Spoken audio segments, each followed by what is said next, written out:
Good morning. Good morning, ma'am. Good morning.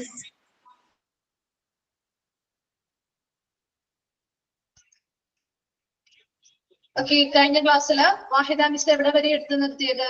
Goal setting theory വരെയല്ലേ? Yes, miss. Yes. അത് complete ആയിരുന്നോ goal setting theory? Complete ആയിരുന്നു. എന്നാലും miss ഒന്ന് introduction പോലെ ഒന്ന് പറയോ? ഗോൾ സെറ്റിംഗ് തിയറി എവിടെ വരെ എടുത്തു നിർത്തിയെന്ന് മിസ്സിന്റെ അടുത്തൊന്ന് പറയാമോ? സാലിയൻ ഫീച്ചേഴ്സ് പറഞ്ഞിരുന്നോ? ഇല്ല, ആ ഒരു പാരഗ്രാഫ് മാത്രം. ആ ഒരു ഗോൾ സെറ്റിംഗ് തിയറി എന്താന്ന് മാത്രമേ പറഞ്ഞിട്ടുള്ളൂ അല്ലെ? Yes.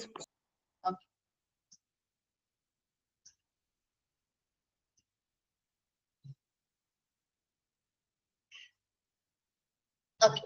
ഗോൾ സെറ്റിംഗ് തിയറി എന്ന് പറഞ്ഞാൽ മോട്ടിവേഷൻ കൊണ്ടുള്ള ഒരു അപ്രോച്ചാണ്, ഒരു സമീപനമാണ് അല്ലെ? അത് നമ്മൾ ഓൾറെഡി നിങ്ങളുടെ കഴിഞ്ഞ ക്ലാസ്സിൽ പറഞ്ഞിട്ടുണ്ടാവും. USA by Edwin Locke and his associates, അവരുടെ അസോസിയേറ്റ്സും കൂടി 1980-കളിലാണ് ഈ ഒരു അപ്രോച്ച് അല്ലെങ്കിൽ ഈ ഒരു മോട്ടിവേഷനുമായി ബന്ധപ്പെട്ട ഈ ഒരു സമീപനം കൊണ്ടുവരുന്നത്. അപ്പൊ ആദ്യം എന്താണെന്ന് പറഞ്ഞാൽ മാത്രമേ നിങ്ങൾക്ക് ആ സൈലന്റ് ഫീച്ചേഴ്സ് പറയുമ്പോൾ മനസ്സിലാവുള്ളൂ കേട്ടോ. കിട്ടാത്തവരുണ്ടെങ്കിൽ ഒന്ന് ശ്രദ്ധിച്ചിരിക്കണേ. അപ്പൊ ഗോൾ സെറ്റിംഗ് തിയറിയിൽ പറയുന്നത് സജസ്റ്റ് ദാറ്റ്, ആ സെന്റൻസ് ഒന്ന് അണ്ടർലൈൻ ചെയ്തിട്ടോ കേട്ടോ. Goal setting theory suggest that managers and subordinates should set goals for the individuals on a regular basis that are suggested by NPO. അതായത് ഇവിടെ ഉദ്ദേശിക്കുന്നത് നമ്മുടെ ഒരു ഗോൾ സെറ്റിംഗ് തിയറി എന്ന് പറഞ്ഞാൽ പ്രധാനമായിട്ടും വരുന്നത് ഒരു മാനേജർ അല്ലെങ്കിൽ മാനേജറിൽ നിന്ന് നമ്മൾ പണ്ട് മുതലേ നമ്മൾ എങ്ങനെയായിരുന്നു, ഒരു മാനേജർ കുറെ ഗോൾ സെറ്റ് ചെയ്യും, അത് അവരുടെ സബോർഡിനേറ്റ്സിന് കൊടുക്കും അല്ലെ? അത് അവരും ചെയ്യണം. സബോർഡിനേറ്റ്സ് എന്തായാലും ചെയ്തിരിക്കണം. അതില് ഒരു ഗോൾ സെറ്റ് ചെയ്യുമ്പോൾ അവിടെ സബോർഡിനേറ്റ്സിനെ ഒരിക്കലും ഉൾപ്പെടുത്താറുണ്ടായിരുന്നില്ല. ശരിയല്ലേ? പണ്ട് മുതലേ ഉള്ളൊരു കണ്ടുവരുന്ന ഒരു രീതി അങ്ങനെയാണ്. മാനേജേഴ്സ് ഒരു ഗോൾ സെറ്റ് ചെയ്യുന്നു, അത് സബോർഡിനേറ്റേഴ്സിനോട് ഓർഡർ കൊടുക്കുകയാണ്, അത് ചെയ്യണം അല്ലെ? അങ്ങനെയായിരുന്നു. പക്ഷെ ഈ ഒരു ഗോൾ സെറ്റിംഗ് തിയറിയുടെ പ്രത്യേകത എന്ന് വെച്ചാല് ഇവിടെ ഗോൾ സെറ്റ് ചെയ്യുക, അതായത് ആ സ്ഥാപനത്തിന് അല്ലെങ്കിൽ ആ ഒരു ഓർഗനൈസേഷന് വേണ്ടിയുള്ള ഗോളുകളാണ്, അവർ നേടിയെടുക്കേണ്ട ഗോളുകളാണ്. അപ്പൊ അങ്ങനെ അച്ചീവ് ചെയ്യേണ്ട ഗോളുകള് ഇവിടെ രണ്ടു കൂട്ടരും ഒരുമിച്ച് നിന്നാണ് എന്ത് ചെയ്യുന്നത്, സെറ്റ് ചെയ്യുന്നത്. അതാണ് ഇതിന്റെ പ്രത്യേകത. മാനേജേഴ്സും അവരുടെ സബോർഡിനേറ്റ്സ് ആയിട്ടുള്ള ആളുകളും കൂടി ഒരുമിച്ച് ഉൾപ്പെട്ടുകൊണ്ടാണ്. സൗണ്ട് കുറവാണോ? ഒരാൾക്ക് മാത്രമാണോ?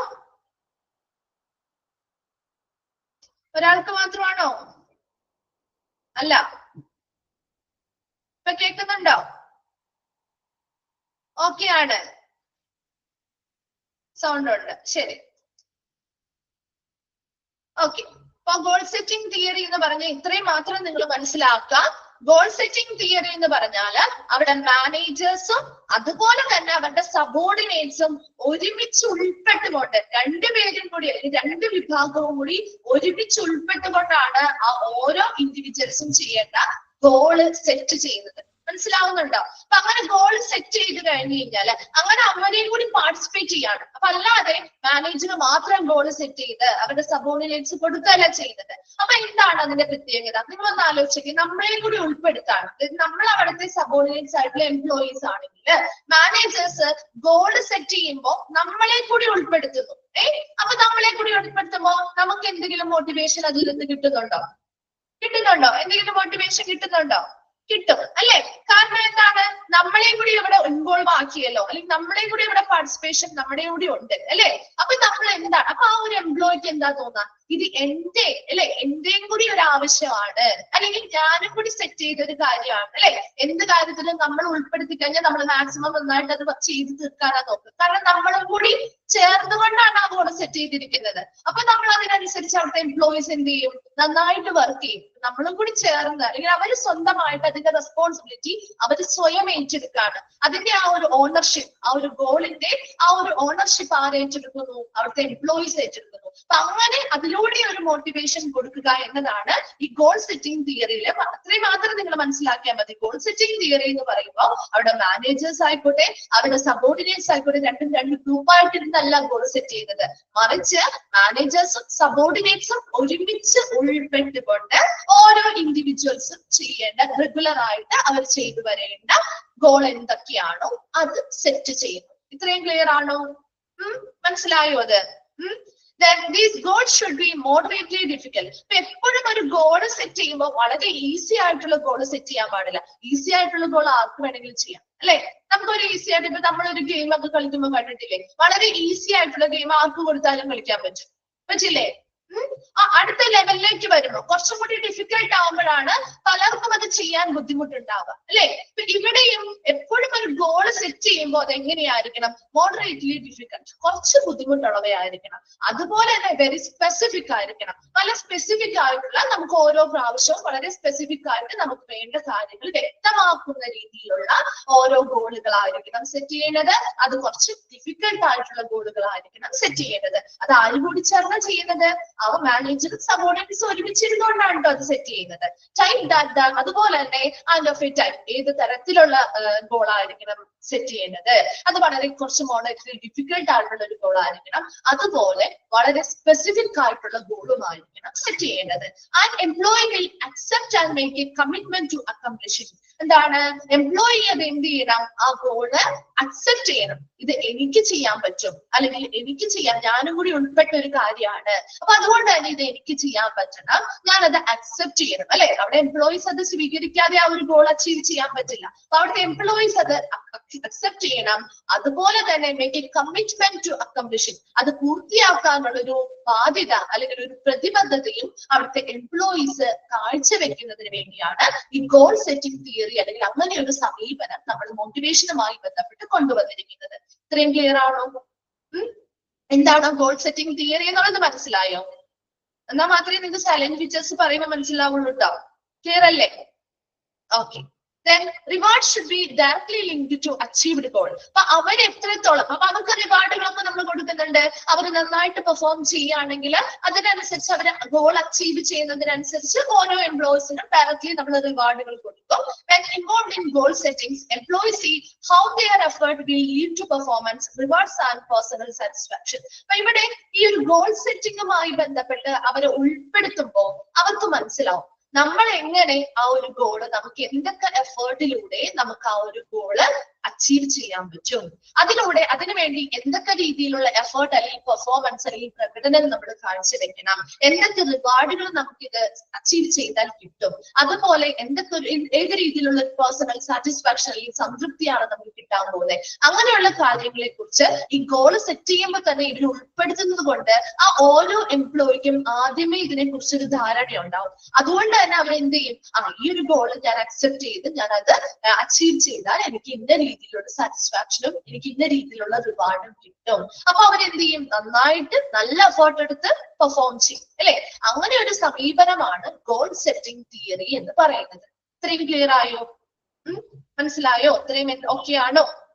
എല്ലാവർക്കും ക്ലിയർ ആണോ? ഓക്കെ. ഓക്കെ, ഇനി അതിന്റെ പ്രധാനപ്പെട്ട കുറച്ച് ഫീച്ചേഴ്സ് ആണ് നമ്മൾ ഈ ഒരു തിയറിയുമായി ബന്ധപ്പെട്ട കാര്യങ്ങളാണ് കേട്ടോ പറയുന്നത്. അതിൽ ഫസ്റ്റ് പോയിന്റ് പറയുന്നത് specific goal fixes the need of resources and efforts. അപ്പൊ അവിടെ ഒരു സ്പെസിഫിക് ഗോൾ നമ്മൾ സെറ്റ് ചെയ്യുന്നുണ്ട്, അല്ലെ? ആ ഒരു ഗോൾ സെറ്റ് ചെയ്യുമ്പോൾ അല്ലെങ്കിൽ ആ ഒരു ഗോള് നമ്മൾ സെറ്റ് ചെയ്യുന്ന സമയത്താണ് that fixes the need of resources and effort. ഒരു ഗോൾ സെറ്റ് ചെയ്യുമ്പോൾ അത് നേടിയെടുക്കുന്നതിന് വേണ്ടി എന്തൊക്കെ വിഭവങ്ങൾ അല്ലെങ്കിൽ എന്തൊക്കെ റിസോഴ്സ് വേണം, എന്തൊക്കെ പരിശ്രമങ്ങൾ അല്ലെങ്കിൽ നമ്മൾ എന്തൊക്കെ എഫേർട്ടുകൾ അതിന് വേണ്ടി എടുക്കണം, അത് അപ്പോഴല്ലേ നമ്മൾ ഫിക്സ് ചെയ്യുന്നത്, ശരിയല്ലേ? ഒരു ഗോള് സെറ്റ് ചെയ്തതിന് ശേഷമാണ് നമ്മൾ എന്ത് ഫിക്സ് ചെയ്യുന്നത്? അതിനു വേണ്ടി എന്തൊക്കെ റിസോഴ്സ് വേണം, അല്ലെ? അതിനുവേണ്ടി എത്രത്തോളം നമ്മൾ എഫേർട്ടുകൾ എടുക്കണം, അത് ആ ഒരു സ്പെസിഫിക് ഗോളാണ് ഫിക്സ് ചെയ്യുന്നത്. മനസ്സിലായോ ആ ഒരു പോയിന്റ്? മനസ്സിലായോ? അപ്പൊ സ്പെസിഫിക് ഗോൾ നമ്മൾ സെറ്റ് ചെയ്യുമ്പോഴാണ് നമുക്ക് അതുമായി ബന്ധപ്പെട്ട് എന്തൊക്കെ എഫേർട്ടുകൾ എടുക്കണം, എന്തൊക്കെ റിസോഴ്സുകൾ ആവശ്യമാണ്, ഇതൊക്കെ മനസ്സിലാവുക. അതാണ് ഒന്നാമത്തെ കാര്യം. രണ്ടാമത്തെ പോയിന്റ്, ഇറ്റ് ഇൻക്രീസസ് പെർഫോമൻസ്. ഇവരെയും കൂടി ഉൾപ്പെടുത്താണ്, അല്ലെ? സബോർഡിനേറ്റ് ആയിട്ടുള്ള എംപ്ലോയീസിനെയും കൂടി ഉൾപ്പെടുത്തുന്നത് കൊണ്ട് തന്നെ അവരുടെ പെർഫോമൻസ് വർദ്ധിക്കില്ലേ അല്ലെങ്കിൽ മെച്ചപ്പെടുന്നില്ലേ? അവർ നന്നായിട്ട് പെർഫോം ചെയ്യില്ലേ? അതാണ് രണ്ടാമത്തത്. It increases performance. അവിടുത്തെ സബോർഡിനേറ്റ്സിനെയും കൂടി ഉൾപ്പെടുത്തുന്നത് കൊണ്ട് അവരുടെ പെർഫോമൻസ് എന്ത് ചെയ്യുന്നു? മികച്ചതാവും അല്ലെങ്കിൽ വർദ്ധിക്കും. Then മൂന്നാമത്തത് difficult goal result higher performance than easy job. അപ്പൊ ഒരു ഈസി ജോബ് ചെയ്യുന്നതിനേക്കാൾ കുറച്ചും കൂടി ഹയർ പെർഫോമൻസ് എന്തിനാണ് വേണ്ടത്? ഡിഫിക്കൽട്ട് ഗോളുകൾ സെറ്റ് ചെയ്യുമ്പോഴാണ്. ശരിയല്ലേ? ഒരു ഡിഫിക്കൽട്ട് ഗോളിന് വേണ്ടിയല്ലേ ഒരു ഹയർ പെർഫോമൻസ് നമുക്ക് വേണ്ടി വരിക. ഒരു ഈസി ജോബ് ചെയ്യാൻ അത്രയധികം പെർഫോമൻസ് ലെവൽ ആവശ്യമുണ്ടോ? ഇല്ല അല്ലെ? അധികം പെർഫോമൻസ് ലെവൽ ഒന്നും ആവശ്യമില്ല. നമുക്ക് ഒരു ഈസി ജോബ് ആർക്ക് വേണമെങ്കിലും എളുപ്പത്തിൽ നമുക്ക് ചെയ്യാൻ പറ്റും. അതേസമയം ഒരു ഡിഫിക്കൽട്ട് ആയിട്ടുള്ള ഗോൾ ആവുമ്പോൾ അല്ലെങ്കിൽ ഒരു മോഡറേറ്റ്ലി ഡിഫിക്കൽട്ട് ആയിട്ടുള്ള ഒരു ഗോൾ സെറ്റ് ചെയ്യുമ്പോൾ അവിടെ റിസൾട്ട് ഹയർ പെർഫോമൻസ്, അവരുടെ പെർഫോമൻസിന്റെ നിലവാരം കൂടി അതിനനുസരിച്ച് ഉയരുന്നുണ്ട്. മനസ്സിലായോ? അത് ഈ 3 പോയിന്റ്സ് മനസ്സിലായോ? അപ്പൊ ഓരോ 3 കഴിഞ്ഞ് നമുക്ക് അവിടെ പോവാട്ടോ. അപ്പൊ സ്പെസിഫിക് ഗോള്, നമ്മളൊരു പ്രത്യേക ഗോള് സെറ്റ് ചെയ്യുമ്പോഴാണ് നമ്മൾ എന്ത് ഫിക്സ് ചെയ്യുന്നത്? അതിന് വേണ്ടിയിട്ടുള്ള റിസോഴ്സസ് എന്തൊക്കെ വേണം, അതിനു വേണ്ടി എന്തൊക്കെ എഫേർട്ടുകൾ നമ്മളത് കംപ്ലീറ്റ് ചെയ്യാൻ വേണ്ടി എന്തൊക്കെ എഫേർട്ടുകൾ എടുക്കണം എന്ന് ഫിക്സ് ചെയ്യുന്നത് ആ സ്പെസിഫിക് ഗോൾ സെറ്റ് ചെയ്ത് കഴിയുമ്പോഴാണ്. രണ്ടാമത്തത് ഇറ്റ് ഇൻക്രീസസ് പെർഫോമൻസ്. എന്താണ് ഇത്? നമ്മൾ ആ ഒരു സബോർഡിനേറ്റ്സിനെ കൂടി ഉൾപ്പെടുത്തി ഗോൾ സെറ്റ് ചെയ്യുന്നത് കൊണ്ട് തന്നെ അവരുടെ പെർഫോമൻസ് എന്ത് ചെയ്യുന്നുണ്ട്? വർദ്ധിക്കുന്നുണ്ട്.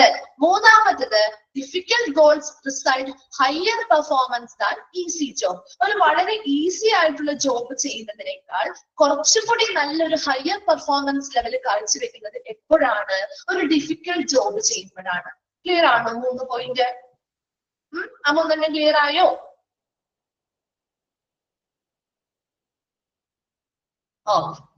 Then fourth one എന്ന് പറയുന്നത് better feedback of result lead to better performance than lack of feedback.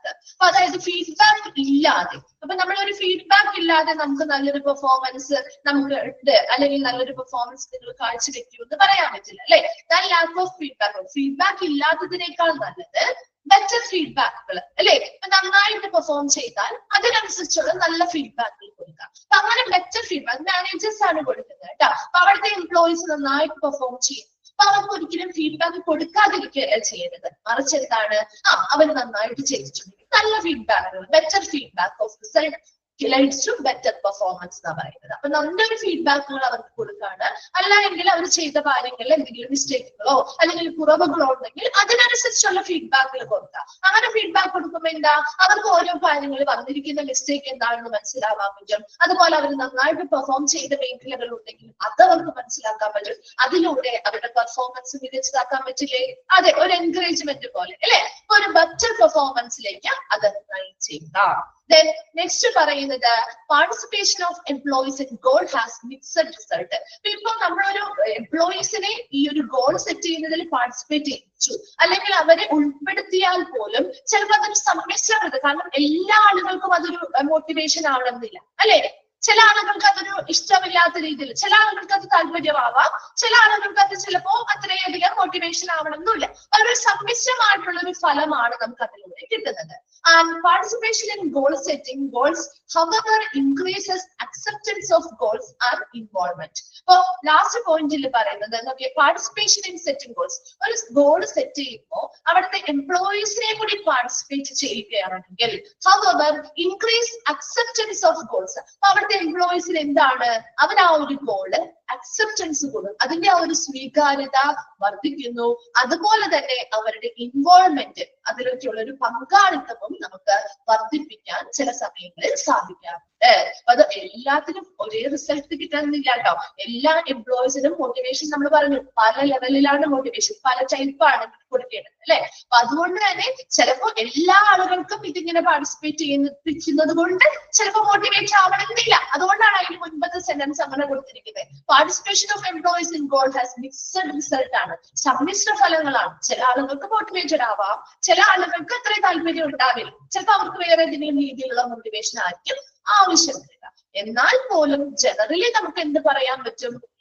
Goal set ചെയ്യുന്നതിൽ ഇവരെ പാർട്ടിസിപ്പേറ്റ് ചെയ്താൽ ആ ഒരു ഗോള് അക്സെപ്റ്റൻസ്, ആ ഒരു എംപ്ലോയി അതിന്റെ ആ ഒരു സ്വീകാര്യത വർദ്ധിക്കുന്നു. അവരത് അക്സെപ്റ്റ് ചെയ്തിട്ട് ഞാൻ ചെയ്യേണ്ട, ഞാൻ പൂർത്തിയാക്കേണ്ട ഒരു ലക്ഷ്യമാണ് എന്ന് അക്സെപ്റ്റ് ചെയ്യുകയും അതിനനുസരിച്ചൊരു പങ്കാളിത്തം അവരുടെ കയ്യിൽ നിന്ന് ഉണ്ടാവുകയും ചെയ്യും.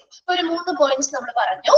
Better feedback of result lead to better performance than lack of feedback. അപ്പൊ ഫീഡ്ബാക്ക് ഇല്ലാത്തതിനേക്കാൾ നല്ലത് നല്ലൊരു ബെറ്റർ ഫീഡ്ബാക്കുകൾ അവർക്ക് കൊടുക്കുക. അങ്ങനെ ബെറ്റർ ഫീഡ്ബാക്കുകൾ കൊടുക്കുമ്പോൾ അവരുടേതായിട്ടുള്ള കുറവുകൾ ഉണ്ടെങ്കിൽ അവർക്ക് മനസ്സിലാക്കാൻ പറ്റും. അവർ നന്നായിട്ട് പെർഫോം ചെയ്തിട്ടുണ്ടെങ്കിൽ അത് അവർക്ക് നമുക്കൊരു പ്രോത്സാഹനം പോലെ കൊടുക്കാൻ പറ്റും. അപ്പൊ അതിലൂടെയൊക്കെ അവരുടെ ബെറ്റർ പെർഫോമൻസ് അല്ലെങ്കിൽ പെർഫോമൻസ് ലെവല് മികച്ചതാക്കാൻ നമുക്ക് സാധിക്കുന്നുണ്ട്.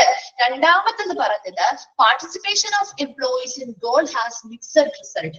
എംപ്ലോയീസിനെ ഈ ഗോൾ സെറ്റ് ചെയ്യുന്നതിൽ പങ്കാളികളാക്കുന്നതിൽ ഒരു സമ്മിശ്ര പ്രതികരണമാണ് ശരിക്കും, അല്ലെങ്കിൽ സമ്മിശ്രമായിട്ടുള്ള റിസൾട്ട് ആണ് ഉണ്ടാവുക. ഇനി ജനറലി നമുക്ക് പറയാം participation setting goals, goal set ചെയ്യുന്നതിൽ അവരെ പങ്കാളികളാക്കിയാൽ സാധാരണ അതിൽ എന്ത് റിസൾട്ടാണ് നമുക്ക് കിട്ടുന്നത്? അവിടുത്തെ എംപ്ലോയീസ് ആ ഒരു ഗോള് അല്ലെങ്കിൽ ഞാൻ ചെയ്ത് പൂർത്തിയാക്കേണ്ട ഒരു ലക്ഷ്യമാണ് എന്നൊരു ബോധത്തോടു കൂടി അവർ ആ ഒരു ഗോളിനെ അക്സെപ്റ്റ് ചെയ്യുക അല്ലെങ്കിൽ സ്വീകരിക്കുകയും അവരുടെ നല്ല രീതിയിലുള്ള ഒരു പങ്കാളിത്തം കാഴ്ചവെക്കുകയും ചെയ്യുന്നു. ക്ലിയർ ആണോ ആ ഒരു 3 പോയിന്റ്സ്?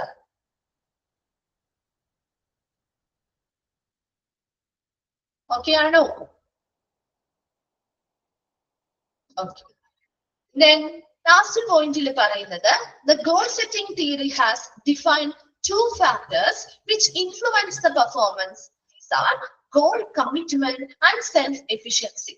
ഒരു goal setting theory has defined, ഒരു ഗോൾ സെറ്റിംഗ് തിയറിയുമായി ബന്ധപ്പെട്ട് 2 ഫാക്ടേഴ്സിനെ അവര് ഇതുമായി ബന്ധപ്പെട്ട് നിർവചിച്ചിട്ടുണ്ട്. Which influence the performance. ഈ 2 ഫാക്ടേഴ്സും അവരുടെ പെർഫോമൻസിനെ, അവരുടെ എംപ്ലോയീസിന്റെ പെർഫോമൻസിനെ സ്വാധീനിക്കുന്ന 2 ഘടകങ്ങളാണ്. എന്തൊക്കെയാ?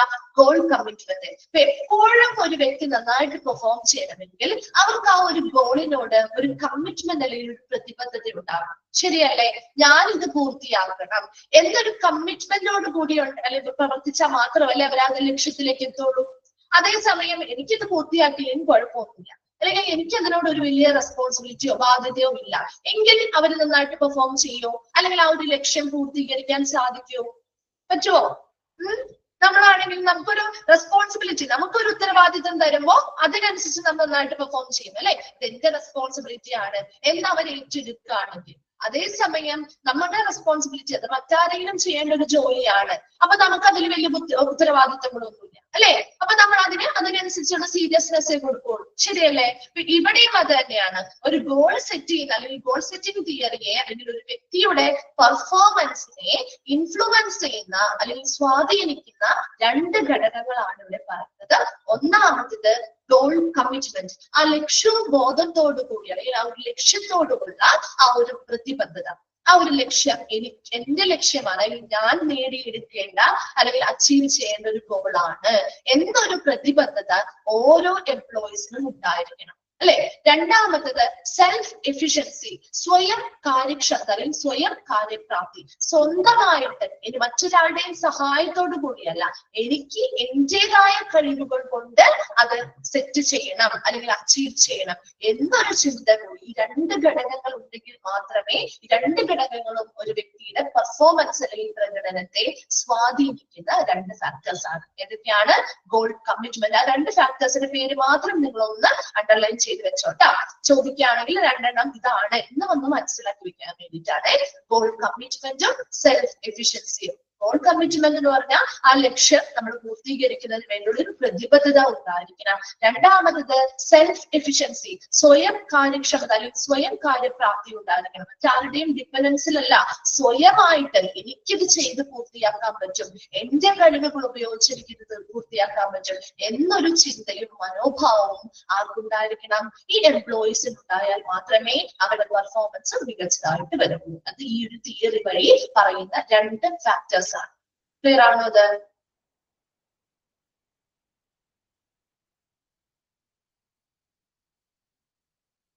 Okay. Then the mere act of goal setting does not ensure higher level of motivation among employees. ഈ ഒരു ഗോൾ സെറ്റിംഗ് തിയറി കൊണ്ട് മാത്രം നമുക്കൊരു എംപ്ലോയിനെ അല്ലെങ്കിൽ ഒരു ഉയർന്ന തലത്തിലേക്കുള്ള ഒരു മോട്ടിവേഷൻ അല്ലെങ്കിൽ പ്രചോദനം നമുക്ക് ചിലപ്പോൾ ഉറപ്പ് പറയാൻ പറ്റില്ല ഇല്ലേ? ഈ ഒരു ഗോൾ സെറ്റിംഗ് തിയറി കൊണ്ട് മാത്രം ഒരു വ്യക്തിക്ക് നല്ലൊരു ലെവൽ ഓഫ് മോട്ടിവേഷൻ കിട്ടുന്നു എന്ന് നമുക്ക് ഉറപ്പ് പറയാൻ പറ്റുമോ? എല്ലാവർക്കും ഒരേ ലെവൽ മോട്ടിവേഷൻ അല്ല, നമ്മൾ നേരത്തെ പഠിച്ചിരുന്നു അല്ലെ. വ്യത്യസ്തമായിട്ടുള്ള മോട്ടിവേഷൻ. അപ്പൊ ചിലപ്പോ കുറെ ആളുകൾക്ക് ചിലപ്പോൾ ഇതൊരു മോട്ടിവേഷൻ ആവുന്നുണ്ടായിരിക്കാം. എന്നാൽ പോലും അതിൽ കുറച്ച് ആളുകൾക്ക് വേറെ രീതിയിലുള്ള മോട്ടിവേഷൻ ആയിരിക്കും അവർ ആഗ്രഹിക്കുന്നത് അല്ലെ. അതുകൊണ്ട് തന്നെ ഈ ഒരു ഗോൾ സെറ്റിംഗ് തിയറി കൊണ്ട് മാത്രം നമുക്ക് ഈ ഒരു എല്ലാവരുടെയും അവരുടെ പെർഫോമൻസ് ആയിക്കോട്ടെ, അവരുടെ ഹയർ ലെവൽ ഓഫ് മോട്ടിവേഷൻ അവർക്ക് കിട്ടുന്നുണ്ട് എന്ന് നമുക്ക് ഉറപ്പ് പറയാൻ പറ്റില്ല. Then in fact there appear to be three important criteria that goal must meet if they are to influence the behavior of organization members. ഇനി പറയാൻ പോകുന്നത് നമ്മൾ പ്രധാനമായിട്ട് ഒരു 3 ക്രൈറ്റീരിയാസ് ഉണ്ട്. three important criteria that goal must meet. അതായത് ഒരു ലക്ഷ്യം അവർ പൂർത്തിയാക്കണമെങ്കിൽ ഒരു വ്യക്തിക്ക് ആ ഒരു ഓർഗനൈസേഷനിലെ ഓരോ മെമ്പേഴ്സിനും നന്നായിട്ട് ബിഹേവ് ചെയ്യണം, അല്ലെങ്കിൽ നല്ല രീതിയിൽ ബിഹേവ് ചെയ്യുക എന്ന് ഉദ്ദേശിക്കുന്നത് ഇവിടെ എന്താണ്? ആ ഒരു സ്ഥാപനത്തിന്റെ ലക്ഷ്യങ്ങൾ നേടിയെടുക്കുന്ന രീതിയിൽ പെരുമാറും. അതാണ് ഇവിടെ ഉദ്ദേശിക്കുന്ന ബിഹേവിയർ അല്ലെ. അല്ലാതെ അവരുടെ സ്വന്തമായിട്ടുള്ള പെരുമാറ്റമല്ല നമ്മളിവിടെ ബിഹേവിയർ എന്നതുകൊണ്ട് ഉദ്ദേശിക്കുന്നത്. ശരിയല്ലേ? നിങ്ങൾ ഇത്രയും പഠിച്ചപ്പോൾ മനസ്സിലായില്ലേ? നമ്മൾ പേഴ്സണൽ ആയിട്ടുള്ള ബിഹേവിയർ അല്ല ഇവിടെ ഉദ്ദേശിക്കുന്നത്. ആ ഒരു ഓർഗനൈസേഷന്റെ ലക്ഷ്യം നേടിയെടുക്കുന്നതിന് വേണ്ടി ആ എംപ്ലോയീസിന്റെ പെരുമാറ്റം അല്ലെങ്കിൽ അവരുടെ പ്രകടനം എങ്ങനെയായിരിക്കണം, ആ ബിഹേവിയർ ആണ് ഇവിടെ ഉദ്ദേശിക്കുന്നത്. അപ്പൊ അങ്ങനെയുള്ള ബിഹേവിയറിനെ സ്വാധീനിക്കുന്ന അല്ലെങ്കിൽ ആ ഒരു ഗോള് നേടിയെടുക്കാൻ വേണ്ടിയിട്ട് ഒരു ഇൻഡിവിജ്വലിന് 3 ഇമ്പോർട്ടന്റ് ക്രൈറ്റീരിയാസ് ആണ് അവർക്ക് വേണ്ടത്. അതിൽ ഒന്നാമത്തതാണ് ഗോൾ സ്പെസിഫിസിറ്റി, രണ്ടാമത്തത് ഗോൾ ഡിഫിക്കൽറ്റി, മൂന്നാമത്തത് ഗോൾ അക്സെപ്റ്റൻസ്. ഒന്ന് അണ്ടർലൈൻ ചെയ്തിട്ട്, ഒരു ഓർഗനൈസേഷനിലെ മെമ്പേഴ്സ് ആ ഒരു സ്ഥാപനത്തിലെ നന്നായിട്ട് അവരുടെ ഗോൾ അച്ചീവ് ചെയ്യണമെങ്കിൽ അതിന് 3 ക്രൈറ്റീരിയാസ് പറയുന്നുണ്ട്. അതിൽ ഒന്നാമത്തെ ക്രൈറ്റീരിയ ആണ് ഗോൾ സ്പെസിഫിസിറ്റി, രണ്ടാമത്തേതാണ് ഗോൾ ഡിഫിക്കൽറ്റി, തേർഡ് വൺ ആണ് ഗോൾ അക്സെപ്റ്റൻസ്. ഇത് പറയുന്നത് നിങ്ങൾക്ക് വളരെ സിമ്പിൾ ആണ്, ഈ പേര് കണ്ടൊന്നും പേടിക്കണ്ട കേട്ടോ. അപ്പൊ അതിൽ ഫസ്റ്റ് ഗോൾ സ്പെസിഫിസിറ്റി എന്താണെന്ന് വെച്ച് കഴിഞ്ഞാല് ആ പേരിൽ നിന്ന് തന്നെ നിങ്ങൾ പഠിച്ചു പോയാൽ മതി കേട്ടോ. ആ 3 എണ്ണത്തിന്റെ പേര് അണ്ടർലൈൻ ചെയ്ത് വെക്കണം കേട്ടോ. ഓക്കെ, ഇത് ഓരോന്നും നമ്മൾ ഇനി ഓരോന്നും പറയുന്നുണ്ട്. ഗോൾ സ്പെസിഫിസിറ്റി എന്ന് പറഞ്ഞാൽ goals must be stated in specific terms. നമ്മൾ നേരത്തെ പറഞ്ഞില്ലായിരുന്നോ? ഫസ്റ്റ് നമ്മൾ ആ ഒരു തിയറി പഠിച്ചു പറഞ്ഞില്ലേ, ആ ഒരു ഗോൾ എപ്പോഴും എങ്ങനെയായിരിക്കണം? സ്പെസിഫിക് ആയിരിക്കണം, മോഡറേറ്റ്ലി ഡിഫിക്കൽട്ട് ആയിരിക്കണം. പറഞ്ഞിരുന്നോ? ഫസ്റ്റ് നമ്മൾ പഠിച്ച ഈ ഒരു തിയറി പറഞ്ഞപ്പോ മിസ് പറഞ്ഞില്ലായിരുന്നോ? പറഞ്ഞില്ലേ? ഗോൾ കുറച്ച് ഡിഫിക്കൽട്ട് ആയിട്ടുള്ള ഗോൾ ആയിരിക്കണം സെറ്റ് ചെയ്യുന്നത്, സ്പെസിഫിക് ആയിരിക്കണം എന്ന് പറഞ്ഞില്ലേ? അത് തന്നെ എവിടെയും പറയുന്നത്, വേറെ വ്യത്യാസമൊന്നും ഇല്ല കേട്ടാ. ഗോൾ സ്പെസിഫിസിറ്റിയിൽ പറയുന്നത് goals must be stated in a specific terms if they are to motivate effective performance. അപ്പോൾ ഒരു സ്പെസിഫിക് ഗോളുകളായിരിക്കണം. അപ്പൊ ഓരോ പ്രാവശ്യവും നമ്മൾ ഗോൾ സെറ്റ് ചെയ്യുമ്പോൾ വളരെ പ്രത്യേകമായിട്ടുള്ള ഓരോ ഗോളുകളാണ് സെറ്റ് ചെയ്യുന്നത്. അല്ലാതെ എപ്പോഴും യൂഷ്വലി ചെയ്തുകൊണ്ടിരിക്കുന്ന ഗോളുകളല്ല, സ്പെസിഫിക് ആയിട്ടുള്ള പ്രത്യേകമായിട്ട് പ്രസ്താവിക്കുന്ന ഇൻ സ്പെസിഫിക് ടേംസ്, പ്രത്യേകമായിട്ടുള്ള ടേമുകളിൽ പ്രസ്താവിക്കുന്ന രീതിയിലുള്ള സ്പെസിഫിക് ഗോളുകളായിരിക്കണം നമ്മൾ ഓരോ സെറ്റ് ചെയ്യേണ്ടത്. ആ ഓരോ ഗോളും സെറ്റ് ചെയ്യുമ്പോൾ അത് ആരെ മോട്ടിവേറ്റ് ചെയ്യുന്ന രീതിയിലായിരിക്കും ഗോളായിരിക്കണം സെറ്റ് ചെയ്യേണ്ടത്? ആരെ മോട്ടിവേറ്റ് ചെയ്യും? അതായത് പുതിയ പുതിയ കാര്യങ്ങൾ ചെയ്യുമ്പോഴല്ലേ നമുക്ക് കുറച്ചും കൂടി താല്പര്യം വർദ്ധിക്കാം അല്ലെ? ഡെയിലി നമ്മൾ ചെയ്തുകൊണ്ടിരിക്കുന്ന കാര്യങ്ങളിൽ നിന്ന് കുറച്ചും കൂടി വ്യത്യസ്തമായിട്ടുള്ളത് അല്ലെങ്കിൽ കുറച്ചും കൂടി പുതിയതായിട്ടുള്ള കാര്യങ്ങൾ നമ്മൾ ചെയ്യാൻ പറയുമ്പോഴല്ലേ നമുക്ക് അതിൽ കുറച്ചും കൂടി ഇൻട്രസ്റ്റഡ് ആവുക അല്ലെ, താല്പര്യം ഉണ്ടാവാം. നമ്മുടെ കാര്യങ്ങളും അങ്ങനെ തന്നെയല്ലേ? ഡെയിലി ചെയ്യുന്ന കാര്യങ്ങൾക്ക് നമുക്ക് വലിയ താല്പര്യമൊന്നും ഉണ്ടാവില്ല.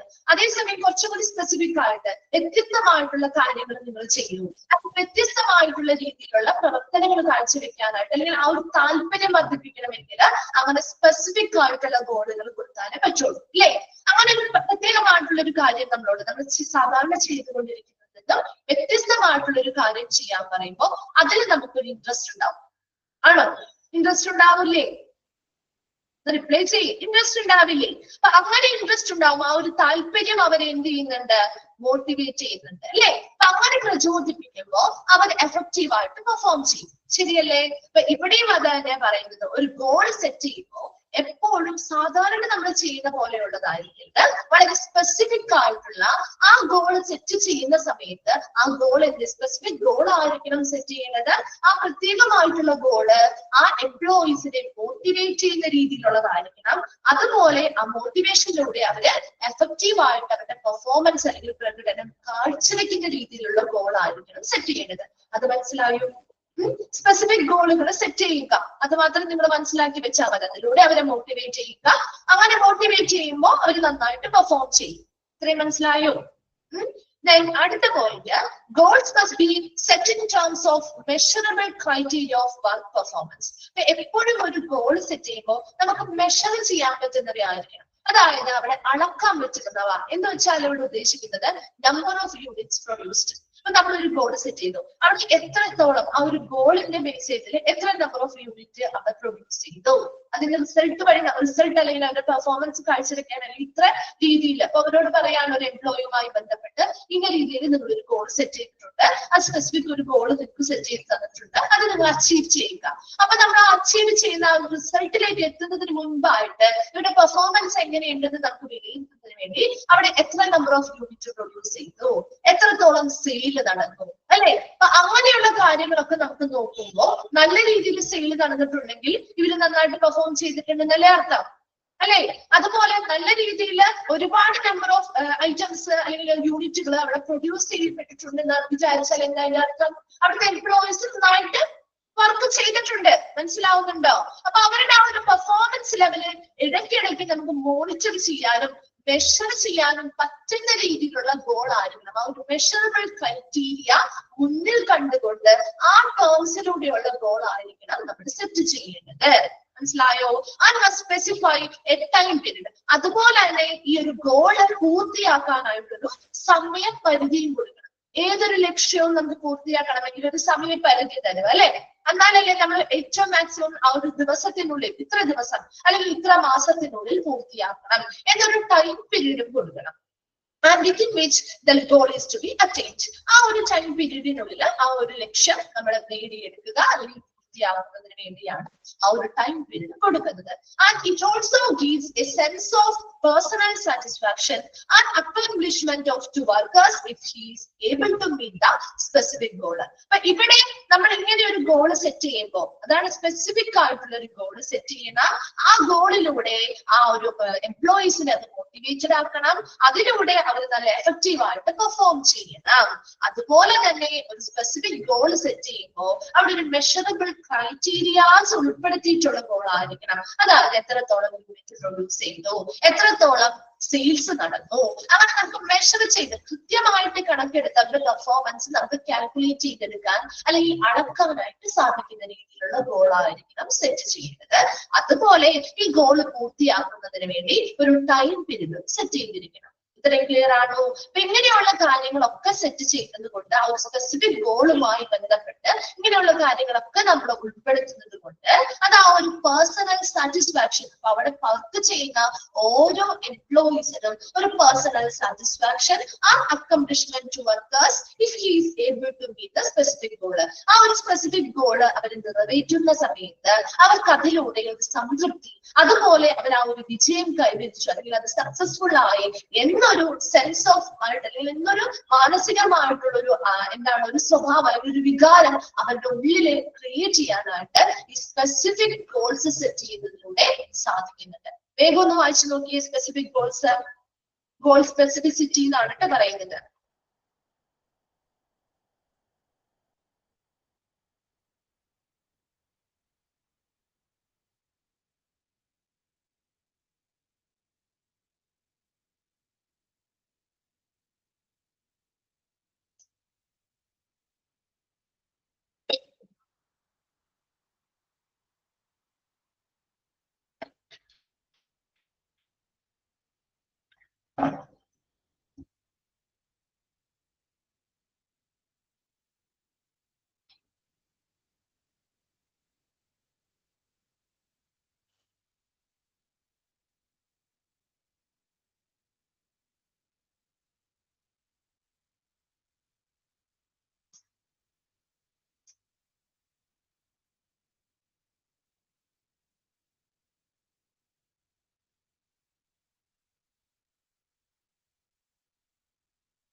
വായിച്ചു കഴിയുമ്പോൾ റിപ്ലൈ ചെയ്യണേ.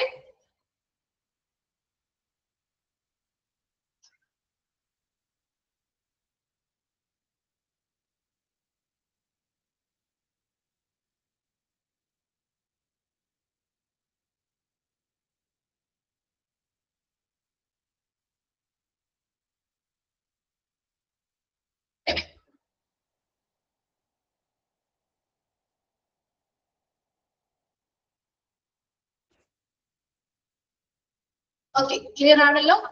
നെക്സ്റ്റ് വണ്ണിലേക്ക് പോവാണ് കേട്ടോ. Goal difficulty or challenge. Goal ഡിഫിക്കൽട്ടിയിൽ നമ്മൾ നേരത്തെ പറഞ്ഞ പോലെ തന്നെ there exists a relationship between goal difficulty and work motivation. അപ്പൊ അവിടെ ഗോൾ ഡിഫിക്കൽട്ടി, ഗോളുമായി ബന്ധപ്പെട്ട ഡിഫിക്കൽട്ടിയും അതുപോലെ തന്നെ വർക്കിന്റെ മോട്ടിവേഷൻ, വർക്കുമായി ബന്ധപ്പെട്ട മോട്ടിവേഷനും ഒരു റിലേഷൻഷിപ്പ് ഉണ്ട് തമ്മിൽ.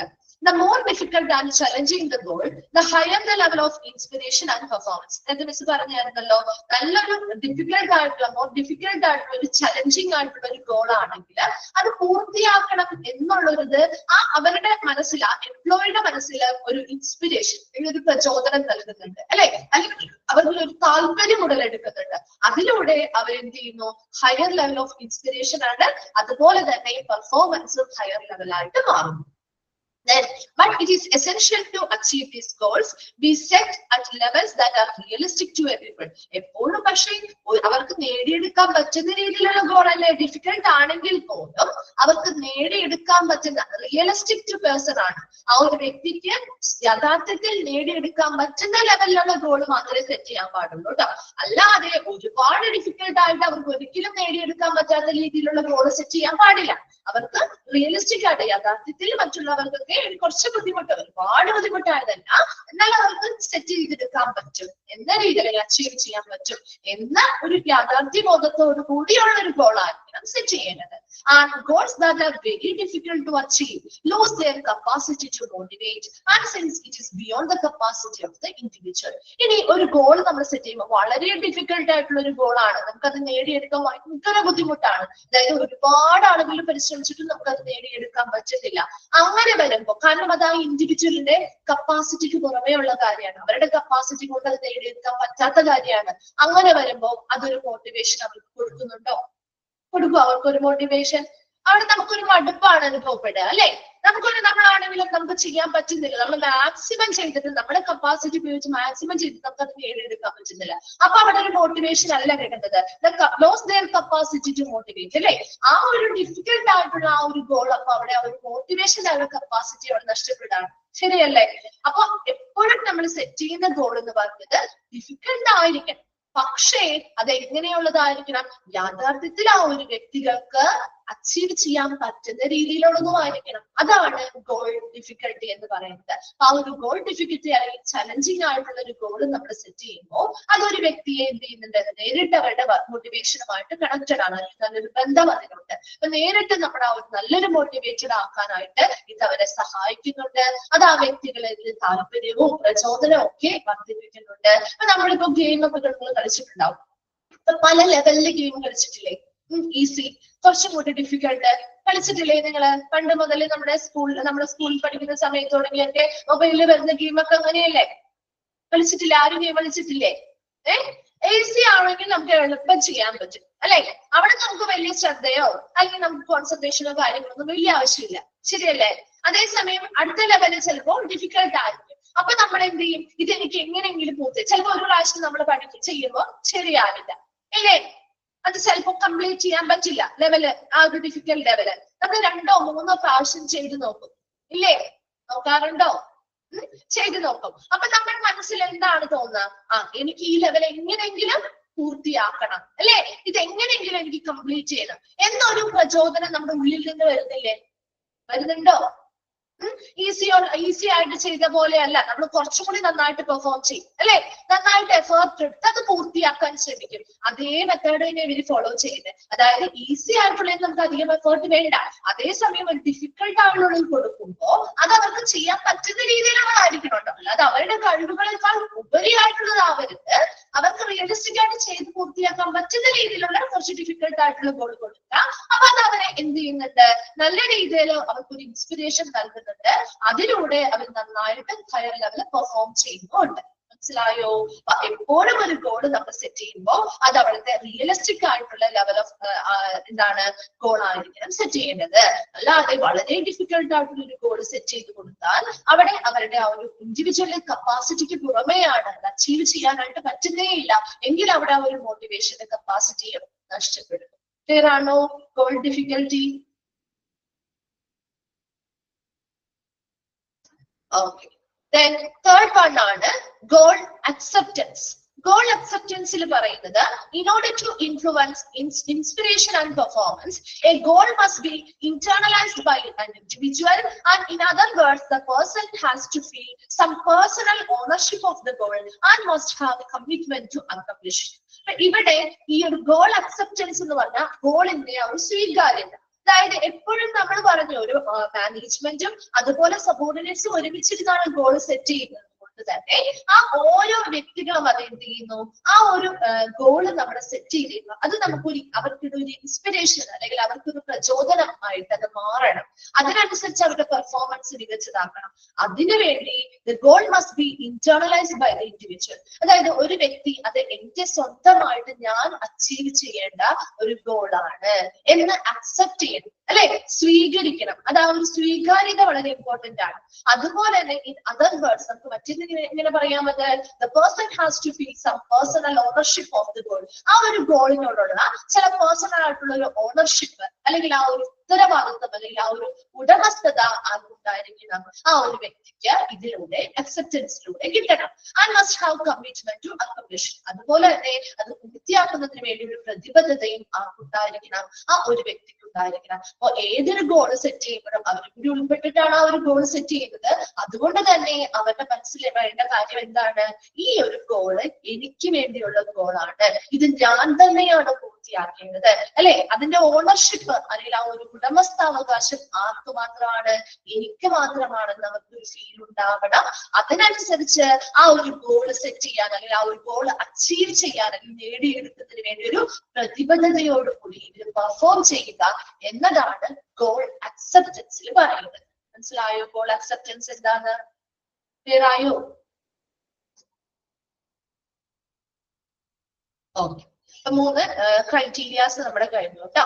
നെക്സ്റ്റ് വൺ പറയുന്നത് ഗോൾ സെറ്റിംഗ് ഇൻ പ്രാക്ടീസ്. ഈ ഒരു ഗോൾ സെറ്റിംഗ് തിയറി നമ്മൾ പ്രാക്ടിക്കലി അല്ലെങ്കിൽ പ്രയോഗത്തിൽ കൊണ്ടുവരുമ്പോൾ നമ്മൾ ഇത് കൊണ്ടുവരുമ്പോൾ അതുമായി ബന്ധപ്പെട്ട കുറച്ച് കാര്യങ്ങളാണ് പറയുന്നത് കേട്ടോ. The most clear implication of goal setting theory is that managers should be helping subordinates to set goals that are specific and reasonably difficult, and the subordinates accept and internalize on their own. നമ്മൾ പറഞ്ഞ കാര്യങ്ങൾ തന്നെയാണ്. ഒരു goal setting theory നമ്മൾ practically കൊണ്ടുവരുമ്പോൾ പ്രയോഗത്തിൽ കൊണ്ടുവരുന്നതുമായി ബന്ധപ്പെട്ട കാര്യങ്ങളാണ് കേട്ടോ. ഒരു ക്ലിയർ ആയിട്ട് നമുക്ക് പറയാൻ പറ്റും ഒരു ഗോൾ സെറ്റിംഗ് തിയറിയിലൂടെ എന്താണ് ശരിക്കും നടക്കുന്നത്. അവരുടെ മാനേജേഴ്സ് സബോർഡിനേറ്റ്സിനെ സഹായിക്കുന്നു. എന്തിനു വേണ്ടി? ഒരു ഗോൾ സെറ്റ് ചെയ്യാൻ വേണ്ടി. അവർക്ക് സ്പെസിഫിക് ആയിട്ടുള്ള ഗോളുകൾ സെറ്റ് ചെയ്യാൻ വേണ്ടി മാനേജേഴ്സും സബോർഡിനേറ്റ്സും ഒരുമിച്ചാണ് പ്രവർത്തിക്കുന്നത്, അല്ലെ ഇവിടെ. അപ്പൊ മാനേജേഴ്സും സബോർഡിനേറ്റ്സിനെ നല്ല രീതിയിൽ അതിനുവേണ്ടി സഹായിക്കുന്നുണ്ട്. സ്പെസിഫിക് ആയിട്ടുള്ള ഗോളുകൾ അതിലൂടെ സെറ്റ് ചെയ്യുന്നു. അതുപോലെ റീസണബിളി ഡിഫിക്കൽട്ട് ആയിട്ടുള്ള ഗോളുകളാണ് സെറ്റ് ചെയ്യേണ്ടത്. And subordinates accept. അവരെന്ത് ചെയ്യണം? നമ്മളിപ്പോ ഗോൾ അക്സെപ്റ്റൻസ് പറഞ്ഞില്ലേ, അതുപോലെ ആ ഡിഫിക്കൽട്ട് ആയിട്ടുള്ള ഗോൾ ആണെങ്കിലും അത് അവര് അക്സെപ്റ്റ് ചെയ്യും. ആ ഗോള് ഞാൻ ചെയ്തുകൊള്ളാം അല്ലെങ്കിൽ അത് എനിക്ക് ചെയ്യാൻ പറ്റും എന്ന് അക്സെപ്റ്റ് ചെയ്യുകയും അത് ഇന്റേണലൈസ് ആസ് ദെയർ ഓൺ, അവരാണ് അത് പൂർത്തിയാക്കേണ്ടത് എന്ന് അവർ സ്വയം മനസ്സിലാക്കുകയും ആ ഒരു പ്രതിബദ്ധതയോടുകൂടി വർക്ക് ചെയ്യുകയും ചെയ്യും. ഇത്രയും ക്ലിയർ അല്ലേ? നമ്മൾ ഓൾറെഡി പറഞ്ഞ കാര്യങ്ങളാണ്. Apart from this there are the number of issues that arise in implementing goal setting in practice. ഈ ഒരു ഗോൾ സെറ്റിംഗ് തിയറി നമ്മൾ പ്രയോഗത്തിൽ കൊണ്ടുവരുമ്പോൾ കുറച്ച് നമ്പർ ഓഫ് ഇഷ്യൂസ് അതുമായി ബന്ധപ്പെട്ട് വരുന്നുണ്ട്. അപ്പൊ അതാണ് താഴെ പറയുന്ന ഓരോ കാര്യങ്ങളും. നോക്കിയേ, ഫസ്റ്റ് വൺ പറഞ്ഞാൽ thorough specificity of goal is essential. Though specificity of goal is essential and measurability is desirable, it should not affect in identifying meaningful and valid objective measures of goal attainment. ഇവിടെ ഒരു specific ആയിട്ടുള്ള ഗോളാണ് നമ്മൾ set ചെയ്യേണ്ടത്. നമ്മൾ already പറഞ്ഞാണ്. അതുപോലെ തന്നെ measure ചെയ്യാൻ പറ്റുന്നവയായിരിക്കണം, അല്ലെ. പറഞ്ഞാല് നമ്മള് സ്പെസിഫിക് ആയിട്ടുള്ള ഗോൾ ആയിരിക്കണം. അത് നമുക്ക് മെഷർ ചെയ്തെടുക്കാൻ പറ്റണം, അല്ലെ. അവരുടെ പെർഫോമൻസ് ലെവല് മെഷർ ചെയ്തെടുക്കാൻ പറ്റുന്നവയും ആയിരിക്കണം. എന്നാൽ ഇത് മറ്റു കാര്യങ്ങളെ ഒന്നും ബാധിക്കാൻ പാടില്ല. അതായത് അവർ നമ്മുടെ ആ ഒരു ഗോൾ നേടിയെടുക്കുന്നതിന് വേണ്ടി നമ്മൾ സെറ്റ് ചെയ്ത് വെച്ചിട്ടുള്ള ഒബ്ജക്റ്റീവ് മെഷേഴ്സ്, ലക്ഷ്യവുമായി ബന്ധപ്പെട്ട മെഷർമെന്റ്, അതുമായി ബന്ധപ്പെട്ട identifying meaningful and valid objective measures, objective ലക്ഷ്യങ്ങൾ പൂർത്തീകരിക്കുന്നതുമായി ബന്ധപ്പെട്ട മീനിങ്ഫുൾ ആയിട്ടുള്ള വാലിഡ് ആയിട്ടുള്ള മറ്റ് മെഷേഴ്സിന്റെ കാര്യങ്ങളൊന്നും ഇത് ബാധിക്കാത്ത രീതിയിൽ ആ ഗോളുമായി ബന്ധപ്പെട്ട സ്പെസിഫിക് ആയിട്ടുള്ള എസെൻഷ്യൽ ആയിട്ടുള്ള മെഷറബിലിറ്റി മാത്രമേ നമ്മൾ അവിടെ എന്ത് ചെയ്യാൻ പാടുള്ളൂ, സെറ്റ് ചെയ്യാൻ പാടുള്ളൂ. അതായത് ഇത്ര മാത്രം നിങ്ങൾ മനസ്സിലാക്കിയാൽ മതി. ഒരു സ്പെസിഫിക് ഗോൾ നമ്മൾ സെറ്റ് ചെയ്യുന്നു, അതിന്റെ അവരുടെ പെർഫോമൻസ് നമുക്ക് എങ്ങനെ മെഷർ ചെയ്യാൻ പറ്റും, അത് മാത്രം നമ്മൾ അവിടെ സെറ്റ് ചെയ്യാണ്. അത് മറ്റൊരു കാര്യങ്ങളെയും ബാധിക്കാൻ പാടില്ല. അതാണ് ഒന്നാമത്തെ കാര്യം. രണ്ടാമത്തെ point, the manager can stimulate goal acceptance in the last 3 ways. അപ്പൊ ഈ അറ്റ്ലീസ്റ്റ് ഈ 3 ways നമുക്ക് ഈ ഒരു 3 വഴികളിലൂടെ ഒരു മാനേജർക്ക് ഗോൾ അക്സെപ്റ്റൻസ്, അതായത് അവർക്ക് എംപ്ലോയീസ് അത് ഗോൾ അക്സെപ്റ്റ് ചെയ്യണമല്ലോ, ആ ഒരു ഗോൾ അവർക്ക് സ്വീകാര്യമാവണമല്ലോ, അതിനു വേണ്ടിയിട്ട് ഒരു മാനേജറിന് ഈ 3 വഴികൾ പ്രയോഗിക്കാവുന്നതാണ്. അതിൽ ഒന്നാമത്തെ വേയാണ് by involving subordinates in the goal setting process. നമ്മൾ ഓൾറെഡി ചെയ്യുന്നതാണ് അല്ലെ. സബോർഡിനേറ്റ്സിനെ ഗോൾ സെറ്റിംഗ് പ്രക്രിയയിൽ ഉൾപ്പെടുത്തുന്നു. ശരിയല്ലേ? അപ്പൊ അവര് ഗോൾ അക്സെപ്റ്റ് ചെയ്യാനായിട്ട് തയ്യാറാവും. ശരിയാണോ? രണ്ടാമത്തത് ബൈ ഡെമോൺസ്ട്രേറ്റിംഗ് എ സപ്പോർട്ട്. ഇത് 3 ചോദിച്ചു കണ്ടിട്ടുണ്ട് കേട്ടോ, അതൊന്ന് നോട്ട് ചെയ്ത് വെച്ചോട്ടാ. The manager can stimulate goal acceptance in at least 3 ways. 3 വഴികൾ ഏതൊക്കെയാണ് എന്നുള്ളതാണ്. ഒന്നാമത്തത് ഗോൾ സെറ്റിംഗ് പ്രോസസ്സിൽ സബോർഡിനേറ്റ്സിനെ ഉൾപ്പെടുത്തുക. രണ്ടാമത്തത് by demonstrating a supportive attitude and approach towards his or her subordinates. ഒരു മാനേജർ എന്ത് ചെയ്യണം? അവരുടെ സബോർഡിനേറ്റ്സിനോട് വളരെ സപ്പോർട്ടീവ് ആയിട്ടുള്ള ഒരു വളരെ പ്രോത്സാഹനം, വളരെയധികം പിന്തുണ നൽകുന്ന ഒരു മനോഭാവവും ഒരു സമീപനവും അവരോട് കാഴ്ചവെക്കുക. അതാണ് രണ്ടാമത്തത്. മൂന്നാമത്തെ കാര്യം by trying various rewards to the achievement of goal. അവർ ആ ഒരു ലക്ഷ്യം നേടിയെടുത്താൽ അവർക്ക് പലതരത്തിലുള്ള റിവാർഡുകൾ നൽകുക. ഈ 3 കാര്യങ്ങളിലൂടെ ആ ഒരു ഗോൾ അക്സെപ്റ്റൻസിനെ ഒരു മാനേജർക്ക് സ്റ്റിമുലേറ്റ് ചെയ്യാൻ, ഉത്തേജിപ്പിക്കാൻ പറ്റും. അപ്പൊ ഒരു വ്യക്തിക്ക് അവരുടെ മാനേജർ ഇതുപോലെ അവരുടെ ഗോൾ സെറ്റിംഗ് പ്രോസസ്സിൽ അവർ ഉൾപ്പെടുത്തുന്നു, അത് നല്ലൊരു പ്രചോദനം നൽകുന്നുണ്ട് അല്ലെ. അപ്പൊ അവര് വിചാരിക്കും, ഞാനും കൂടി ചേർന്നാണല്ലോ ഈ ഒരു ഗോൾ സെറ്റ് ചെയ്തിരിക്കുന്നത്, അപ്പൊ എനിക്കിത് പൂർത്തിയാക്കണം അല്ലെങ്കിൽ ഇത് നേടിയെടുക്കണം എന്നൊരു ചിന്ത അവരുടെ മനസ്സിൽ വരും. രണ്ടാമത്തെ കാര്യം, ഞാനിപ്പോ ഈ ഒരു ഗോൾ ഏറ്റെടുത്താൽ പോലും എനിക്ക് എന്തെങ്കിലും ബുദ്ധിമുട്ടുകളോ പ്രശ്നങ്ങളോ വന്നാൽ എന്റെ മാനേജർ എന്നെ സപ്പോർട്ട് ചെയ്യുന്നുണ്ട് അല്ലേ. അപ്പൊ ആ മാനേജർ നല്ലൊരു സപ്പോർട്ടീവ് ആയിട്ടുള്ള ഒരു മനോഭാവമാണ് കൊടുക്കുന്നത്. അതുപോലെ നല്ല രീതിയിൽ അവരെ പിന്തുണയ്ക്കുന്ന രീതിയിലുള്ളൊരു സമീപനം അവരോട് കാഴ്ചവെക്കുന്നത് കൊണ്ട് തന്നെ ആ മാനേജറിനോട് അവർക്ക് ഒരു ഇഷ്ടം തോന്നുന്നുണ്ട് അല്ലെ. ഒരു നല്ലൊരു റിലേഷൻഷിപ്പ് അവരുടെ ഇടയിലുണ്ട്. അപ്പൊ ഇവർക്ക് അത് അക്സെപ്റ്റ് ചെയ്താലും പ്രശ്നമില്ല. അവർ പറയാണ്, ഞാൻ അക്സെപ്റ്റ് ചെയ്തു, ഞാൻ അത് ചെയ്തുകൊണ്ടിരിക്കുന്ന സമയത്ത് അവർക്ക് എന്തൊരു ഡൗട്ട് വന്നാലും അല്ലെങ്കിൽ എന്തൊരു സഹായം വന്നാലും അവർക്ക് മാനേജറിനോട് ചോദിക്കാം ഇല്ലേ. അപ്പൊ ആ ഒരു രണ്ടാമത്തെ കാര്യം, അപ്പൊ അവർക്ക് അത് എന്താണ് അക്സെപ്റ്റ് ചെയ്യാൻ മടിയുണ്ടാകുന്നു. മൂന്നാമത്തെ കാര്യം, ഇത് നേടിയെടുത്താൽ ഇവർക്ക് നല്ല രീതിയിലുള്ള റിവാർഡുകൾ മാനേജർ കൊടുക്കുന്നുണ്ട്. അപ്പൊ അവരെന്തായാലും അത് എങ്ങനെയെങ്കിലും പൂർത്തിയാക്കണം എന്നൊരു ലക്ഷ്യത്തോടു കൂടി പ്രവർത്തിക്കുകയും ചെയ്യും. ഈ ഒരു 3 കാര്യങ്ങളിലൂടെ ആ ഒരു ഗോൾ അക്സെപ്റ്റൻസ് സ്റ്റിമുലേറ്റ് ചെയ്യാൻ ഒരു മാനേജർക്ക് സാധിക്കും. മനസ്സിലായോ? 3 ക്ലിയർ ആയോ? Okay. Then management by objectives, MBO, is a managerial technique for improving motivation and performance using goal setting principles. ഈ goal setting principles ഉപയോഗിച്ചുകൊണ്ട് നമുക്ക് ഇതൊരു മാനേജീരിയൽ ടെക്നിക്കാണ്, മാനേജ്മെന്റ് യൂസ് ചെയ്യുന്ന ഒരു ടെക്നിക്കാണ് MBO. അതിന്റെ ആ ഒരു എക്സ്പാൻഡ് ഫോം ഒന്ന് പഠിച്ചു വെച്ചാൽ മതി കേട്ടോ. Management by objectives is a managerial technique for improving. ആ സെന്റൻസ് ഒന്ന് അണ്ടർലൈൻ ചെയ്ത് വെച്ചോ കേട്ടോ. Managerial technique for improving motivation and performance using goal setting principle. ഈ MBO അല്ലെങ്കിൽ മാനേജ്മെന്റ് ബൈ ഒബ്ജക്റ്റീവ് എന്ന് പറഞ്ഞാൽ ഇതൊരു മാനേജ്മെന്റ് ഉപയോഗിക്കുന്ന ടെക്നിക്കാണ്. എന്തിനു വേണ്ടി, എന്തുപയോഗിച്ചുകൊണ്ടുള്ള ടെക്നിക്കാ? ഈ ഗോൾ സെറ്റിംഗ് പ്രിൻസിപ്പിൾസ് ഉപയോഗിച്ചുകൊണ്ട് അവിടുത്തെ സബോർഡിനേറ്റ്സ് അല്ലെങ്കിൽ എംപ്ലോയീസിന്റെ മോട്ടിവേഷൻ ഇംപ്രൂവ് ചെയ്യുക, അതിലൂടെ അവരുടെ പെർഫോമൻസ് മികച്ചതാക്കുന്നതിന് വേണ്ടി മാനേജ്മെന്റ് ഉപയോഗിക്കുന്ന ഒരു ടെക്നിക്കാണ് മാനേജ്മെന്റ് ബൈ ഒബ്ജക്റ്റീവ്സ്. ഇത്രയും മാത്രം മനസ്സിലാക്കിയാൽ മതി. ഈ ഒരു മാനേജ്മെന്റ് ഉപയോഗിക്കുന്ന ഈ ഒരു ടെക്നിക്ക് എന്തുപയോഗിച്ചുകൊണ്ടാണ്? ഈ ഗോൾ സെറ്റിംഗ് തിയറിയുമായി ബന്ധപ്പെട്ട പ്രിൻസിപ്പിൾസ് ഉപയോഗിച്ചുകൊണ്ട് അവിടുത്തെ മാനേജ്മെന്റ് എന്ത് ചെയ്യുന്നു? അവിടുത്തെ എംപ്ലോയീസിന്റെ മോട്ടിവേഷൻ വർദ്ധിപ്പിക്കുന്നു, അവരുടെ പെർഫോമൻസ് വർദ്ധിപ്പിക്കുന്ന ഒരു ടെക്നിക്കാണ് MBO എന്ന് പറയുന്നത്. ക്ലിയർ ആണോ? ഇത്രയും ഇത്രയും ഭാഗം ഓക്കെയാണോ? ഓക്കെ. ഇനി നമ്മള് നെക്സ്റ്റ് ഒരു തിയറിയിലേക്കാണ് പോകുന്നത്. സെക്കൻഡ് തിയറിയാണ്. നമ്മൾ already goal acceptance goal setting theory പഠിച്ചു. അടുത്തതാണ് cognitive evaluation theory. Cognitive evaluation theory എന്ന് പറഞ്ഞാൽ ഇത് ജസ്റ്റ് ഒന്ന് വായിക്കാം. അതിനുശേഷം മിസ് എന്താണെന്ന് ഡീറ്റെയിൽ പറഞ്ഞുതരാം കേട്ടോ. വായിച്ചു കഴിഞ്ഞാൽ ഇത്തിരി ബുദ്ധിമുട്ട് തോന്നും. റിസർച്ചർ ചാംസ് ഇൻ 1960s, ഒരു റിസർച്ചറിന്റെ പേരാണ് കേട്ടോ ചാംസ് എന്ന് പറയുന്നത്. അദ്ദേഹം 1960 has reported that extrinsic motivation like pay or rewards for a job which has an intrinsic motivation content prior to such rewards tend to decrease overall level of motivation. This proposal is called the cognitive evaluation theory, which has been supported by a large number of research studies conducted subsequently. അപ്പൊ ഇതിൽ നിങ്ങൾ ഇത്രയും മാത്രം നിങ്ങൾ ഈ ഒരു theory വായിച്ചു കഴിഞ്ഞാൽ നിങ്ങൾക്കൊന്നും മനസ്സിലാവില്ല. വല്ലതും മനസ്സിലായോ? മിസ് പറഞ്ഞിട്ട് മനസ്സിലായോ? ഇല്ല അല്ലെ? ഇവിടെ ജസ്റ്റ് നിങ്ങൾ ഇത്രയും മനസ്സിലാക്കാം. ഒരു കോഗ്നിറ്റീവ് ഇവാലുവേഷൻ തിയറി എന്ന് പറഞ്ഞാല് ഇവിടെ ഈ ഒരു തിയറി കൊണ്ട് പ്രധാനമായിട്ടും ഉദ്ദേശിക്കുന്നത് നമ്മുടെ ഇൻട്രിൻസിക് മോട്ടിവേഷൻ ഉണ്ട്, എക്സ്ട്രിൻസിക് മോട്ടിവേഷൻ ഉണ്ട്. അതെന്താണെന്നറിയോ?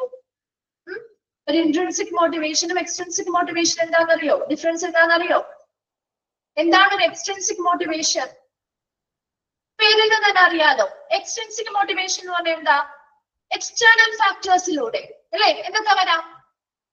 എക്സ്റ്റേണൽ ആയിട്ടുള്ളത് പുറമേ നിന്നുള്ള കാര്യങ്ങൾ, പുറമേ നിന്ന്, അതെ, ഔട്ട്സോഴ്സുമായി ബന്ധപ്പെട്ട് ഇപ്പൊ എന്തൊക്കെ വരാം എന്ന് പറഞ്ഞു. ഓക്കെ,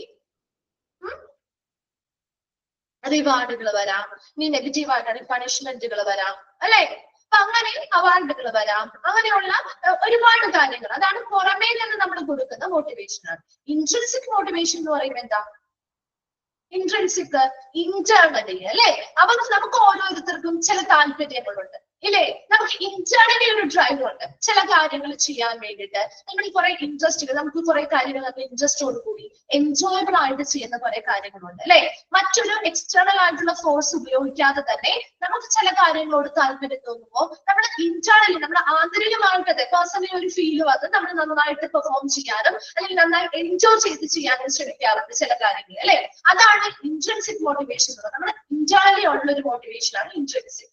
അതേസമയം എക്സ്ട്രിൻസിക് എന്ന് പറയുമ്പോൾ പുറമേ നിന്ന്, എക്സ്റ്റേണൽ ഫാക്ടേഴ്സിൽ നിന്ന് നമുക്ക് കിട്ടുന്ന മോട്ടിവേഷൻ ആണ്. ആ ഡിഫറൻസ് മനസ്സിലായോ? അത് മനസ്സിലായാൽ മാത്രമേ നമുക്ക് ഇവിടെ വന്നിട്ട് മനസ്സിലാവുള്ളൂ കേട്ടോ. അപ്പൊ ഇവിടെ ഈ ഒരു തിയറി കൊണ്ട് ഉദ്ദേശിക്കുന്നത് എന്താ? എക്സ്റ്റേണൽ ഫാക്ടേഴ്സ് എങ്ങനെയാണ് നമ്മുടെ ഒരു ഇൻട്രിൻസിക് മോട്ടിവേഷനെ അഫക്റ്റ് ചെയ്യുന്നത്. അതിൽ എന്തൊക്കെ കാര്യങ്ങളാണ് ഈ ഒരു ഇൻട്രിൻസിക് മോട്ടിവേഷൻ ഉള്ള ഒരു വ്യക്തിയെ എന്തൊക്കെ എക്സ്റ്റേണൽ ഫാക്ടേഴ്സ് എഫക്ട് ചെയ്യുന്നു, അല്ലെങ്കിൽ അത് എന്തൊക്കെ കാര്യങ്ങളാണ് അവരെ ബാധിക്കുന്നത്.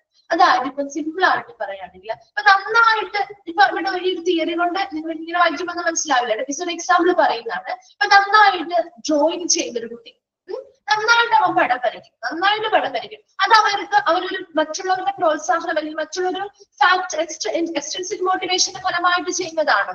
നന്നായിട്ട് നമുക്ക് ഉണ്ടാവില്ലേ നമ്മുടെ ചെറുതായിട്ടുള്ള കഴിവുകളൊക്കെ, നമുക്ക് താല്പര്യത്തോടു കൂടി അല്ലെങ്കിൽ എൻജോയ് ചെയ്ത് ചെയ്യുന്ന കുറെ കാര്യങ്ങളില്ലേ നമ്മള് ഇല്ലേ? അതെന്താണ്? ഇൻട്രിൻസിക് മോട്ടിവേഷന്റെ ഭാഗമായിട്ട് വരുന്നതല്ലേ? പറഞ്ഞ മനസ്സിലായില്ലേ? അല്ലേ? നമ്മുടെ ഇൻട്രിൻസിക് മോട്ടിവേഷൻ നമ്മുടെ ഉള്ളിൽ നിന്നുള്ള ഫീലാണത് അല്ലെ. നമുക്കതിൽ താല്പര്യമുണ്ട്, നമുക്കത് എൻജോയ് ചെയ്ത് ചെയ്യാൻ പറ്റുന്നുണ്ട്. അങ്ങനെ ചെയ്തുകൊണ്ടിരിക്കുന്ന ഒരു കുട്ടിയാണ്. നന്നായിട്ട് പടം വരയ്ക്കുന്നു. അവരവരുടെ താല്പര്യത്തിനനുസരിച്ച് ഇഷ്ടമുള്ള പടങ്ങൾ വരയ്ക്കുന്നു, ഇഷ്ടമുള്ള സമയത്ത് അത് ചെയ്യുന്നു, എൻജോയ് ചെയ്ത് ചെയ്യുന്നു. ആ സമയത്ത് അവനോട് പറയാണ്, നീ ഇത്ര സമയത്തിനുള്ളിൽ ഇത്ര പടം ഞങ്ങൾക്ക് വരച്ചു തരണം. പുറമേ നിന്നൊരു വ്യക്തി പറയാണ്, നീ ഇത്ര സമയത്തിനുള്ളിൽ ഇത്ര പടങ്ങൾ നമ്മൾ പറയുന്ന പിക്ചേഴ്സ് നീ ഒന്ന് വരച്ചു തരണം, അതിന് നിനക്ക് ഇത്ര രൂപ റിവാർഡ് തരാം, അല്ലെങ്കിൽ എന്താ ഇത്ര രൂപ ഞങ്ങള് പ്രതിഫലമായിട്ട് പേയ്മെന്റ് ആയിട്ട് തരാം എന്ന് പറയുമ്പോ ആ മുൻപുണ്ടായിരുന്ന ആ ഒരു എൻജോയ്മെന്റിലോ അല്ലെങ്കിൽ താല്പര്യത്തിലോ അവന് പിന്നീട് വർക്ക് ചെയ്യാൻ പറ്റുമോ? മുമ്പുണ്ടായിരുന്ന ആ ഒരു താല്പര്യത്തിലോ അല്ലെങ്കിൽ ഇഷ്ടത്തോടു കൂടിയോ അല്ലെങ്കിൽ എൻജോയ് ചെയ്തോ അവന് വർക്ക് ചെയ്യാൻ പറ്റില്ല അല്ലെ. അപ്പൊ അവിടെ നമ്മൾ രണ്ട് രീതിയിലുള്ള ഒരു മോട്ടിവേഷൻ പോലെയാണ് കൊടുത്തതെങ്കിൽ പോലും അവിടെ അവരുടെ പെർഫോമൻസ് ലെവൽ എന്തായി? ഓവറോൾ ആയിട്ടുള്ള പെർഫോമൻസ് ലെവല് കുറയുമോ കൂടുമോ? ഓവറോൾ ലെവൽ ഓഫ് പെർഫോമൻസ് കുറയും അല്ലെ. അത് തന്നെയാണ് ഈ ഒരു കോഗ്നിറ്റീവ് ഇവാലുവേഷൻ തിയറിയിൽ പറയുന്നത്. കാരണം അവര് ഒരു എക്സ്റ്റേണൽ ഫാക്ടർ അല്ലെങ്കിൽ ഒരു എക്സ്ട്രിൻസിക് മോട്ടിവേഷൻ നമ്മൾ കൊടുക്കുമ്പോ അത് എങ്ങനെയാണ് അവരുടെ ഇൻട്രിൻസിക് മോട്ടിവേഷനെ ബാധിക്കുന്നത്, അതാണ് ഈ ഒരു തിയറിയിലൂടെ പറയുന്നത്. അപ്പൊ നമുക്ക് അതേസമയം നേരെ തിരിച്ചും പറയാം. ഇപ്പൊ അധികം എന്താണ്, ഇപ്പൊ നല്ല രീതിയിൽ ഇപ്പൊ ഒരു എക്സാമിന് നല്ല രീതിയിൽ പഠിച്ചാലും ചിലപ്പോൾ ആ കുട്ടിക്ക് നല്ല രീതിയിൽ പെർഫോം ചെയ്യാൻ പറ്റിയില്ല, അല്ലെങ്കിൽ മാർക്ക് കുറഞ്ഞു പോയി. ഒരു കുട്ടിക്ക് മാർക്ക് കുറവാണ് എക്സാമിന് കിട്ടിയത്. അപ്പൊ അവനോട് നമ്മൾ എക്സ്റ്റേണൽ ആയിട്ട് ഒരു വ്യക്തി വന്ന് പറയുകയാണെങ്കിൽ നമ്മുടെ ടീച്ചേഴ്സ് ആയിക്കോട്ടെ വന്ന് പറയുകയാണ്, അതൊക്കെ പോട്ടെ, നമ്മൾ എക്സാം കഴിഞ്ഞില്ലേ, ഇനി അടുത്ത എക്സാമിന് നന്നായിട്ട് പ്രിപ്പയർ ചെയ്താൽ മതി, ഇന്ന ഭാഗങ്ങള് നന്നായിട്ട് പെർഫോം ചെയ്യുക, ഇന്ന ഭാഗങ്ങളിലാണ് അല്ലെങ്കിൽ ഇന്ന കുട്ടിക്ക് ഇങ്ങനെ എന്താണ് കഴിവുകൾ കുറവുള്ള ഏരിയ ഉണ്ടാവുമല്ലോ അല്ലെ. അപ്പൊ ആ ഒരു ഏരിയയൊക്കെ ആ ടീച്ചർ ഒന്ന് ചൂണ്ടിക്കാണിച്ച് കൃത്യമായിട്ടുള്ള ഫീഡ്ബാക്കോ കാര്യങ്ങളോ കൊടുക്കുകയാണെങ്കിൽ അവരുടെ മോട്ടിവേഷൻ ലെവല് വർദ്ധിക്കുമോ കുറയും. അടുത്ത എക്സാമിന് അവർ നന്നായിട്ട് പെർഫോം ചെയ്യും അല്ലെ. അപ്പൊ അവരുടെ ഓവറോൾ ആയിട്ടുള്ള മോട്ടിവേഷൻ ലെവൽ എന്ത് ചെയ്യുന്നുണ്ട്, വർദ്ധിക്കുന്നുണ്ട്. അപ്പൊ ഒരു എക്സ്റ്റേണൽ ആയിട്ടുള്ള ഫാക്ടേഴ്സ് കൊടുക്കുമ്പോ ചിലപ്പോ അവരുടെ ഓവറോൾ ലെവൽ ഓഫ് മോട്ടിവേഷൻ പറയാം. അതല്ലെങ്കിൽ ചിലപ്പോ അത് പല സിറ്റുവേഷൻ അനുസരിച്ചാണ് കേട്ടോ. ഇവിടെ ഈ ഒരു കോഗ്നിറ്റീവ് ഇവാലുവേഷൻ തിയറിയിൽ പറയുന്നത് ഒരു എക്സ്റ്റേണൽ ആയിട്ടുള്ള ഒരു എക്സ്ട്രിൻസിക് മോട്ടിവേഷൻ, അത് പേ ആവാം, റിവാർഡുകളാവാം, ആ ഒരു ജോബുമായി ബന്ധപ്പെട്ട അവർക്കൊരു പേയ്മെന്റോ റിവാർഡുകളോ ഒക്കെ കൊടുക്കുകയാണെങ്കിൽ പോലും അവരുടെ ഇൻട്രിൻസിക് മോട്ടിവേഷൻ അതിന് മുന്നിൽ നിൽക്കുന്നത് കൊണ്ട് തന്നെ അവർക്കുള്ള ഒരു ഓവറോൾ ആയിട്ടുള്ള അവരുടെ ലെവൽ ഓഫ് മോട്ടിവേഷൻ എന്ന് പറയുന്നത് ഡിക്രീസ് ആയി പോകുന്നു, അല്ലെങ്കിൽ കുറവായി പോകുന്നു. കാരണം അവർ താല്പര്യത്തോടു കൂടി ചെയ്തുകൊണ്ടിരുന്ന ഒരു കാര്യമായിരിക്കണം. അപ്പൊ അവരോട് എന്ത് ചെയ്യുന്നു, ഒരു ഫോഴ്സ് കൊടുക്കുകയാണ്, അല്ലെങ്കിൽ ഒരു എന്താ പറയാ ഒരു കൃത്യമായിട്ട് അവരുടെ കൺട്രോൾ വരാണ് അല്ലെ അവിടെ അല്ലെ. ഒരു കൺട്രോൾ വരെയാണ്, ഇത്ര ദിവസത്തിനുള്ളിൽ ചെയ്യണം, അല്ലെങ്കിൽ ഇന്നത് മാത്രമേ ചെയ്യാൻ പാടുള്ളൂ. അങ്ങനെ നമുക്കത് പൂർത്തിയ കാര്യം അവർക്ക് അതുവഴി പേയ്മെന്റോ റിവാർഡോ കിട്ടുമായിരിക്കാം ഇല്ലേ. അതുപോലും അവരുടെ ആ ഒരു സ്വയമുള്ള ആ ഒരു താല്പര്യം അവിടെ കുറയുകയാണ് ചെയ്യുന്നത്. അതാണ് ശരിക്കും ഈ കോഗ്നിറ്റീവ് ഇവാലുവേഷൻ തിയറിയിൽ പറയുന്നത്. ഇത് ക്ലിയർ ആയോ? എന്നാൽ മാത്രമേ നിങ്ങൾക്ക് ഇത് വായിക്കുമ്പോൾ മനസ്സിലാവുള്ളൂ. അല്ലാതെ വെറുതെ വായിച്ചു പോയിട്ട് ഒരു കാര്യമില്ല. ഇപ്പൊ ഇവിടെ ചാമിന്റെ 1960 അദ്ദേഹത്തിന്റെ റിസർച്ചർ ആയിട്ടുള്ള അദ്ദേഹം പറയുന്നത് extrinsic motivation like pay or rewards for a job, ഒരു ജോലിക്ക് വേണ്ടി നമ്മളൊരു റിവാർഡോ പേയ്മെന്റോ ഒക്കെ കൊടുത്താൽ പോലും which has intrinsic motivation conduct prior to such reward, ആ റിവാർഡിനേക്കാൾ മുകളിലാണ് അവരുടെ ഇൻട്രിൻസിക് മോട്ടിവേഷൻ എന്ന് പറയുന്നത്. അതുകൊണ്ട് തന്നെ tend to decrease overall level of motivation, അവരുടെ മൊത്തത്തിലുള്ള ലെവൽ ഓഫ് മോട്ടിവേഷൻ അത് കുറയ്ക്കുകയാണ് ചെയ്യുന്നത്. This proposal is called the cognitive evaluation theory. Clear ആണോ? Which has been supported by a large number of research studies conducted subsequently. അതിനുശേഷം നടത്തിയ ഒരുപാട് research സ്റ്റഡീസിലൂടെയും ഇത് മനസ്സിലാക്കിയിട്ടുണ്ട്, അല്ലെങ്കിൽ ഈ തിയറിയെ സപ്പോർട്ട് ചെയ്ത റിപ്പോർട്ടുകളാണ് വന്നിരിക്കുന്നത്. ക്ലിയർ ആണോ കോഗ്നിറ്റീവ് ഇവാലുവേഷൻ തിയറി? മനസ്സിലായോ? ഓക്കെ.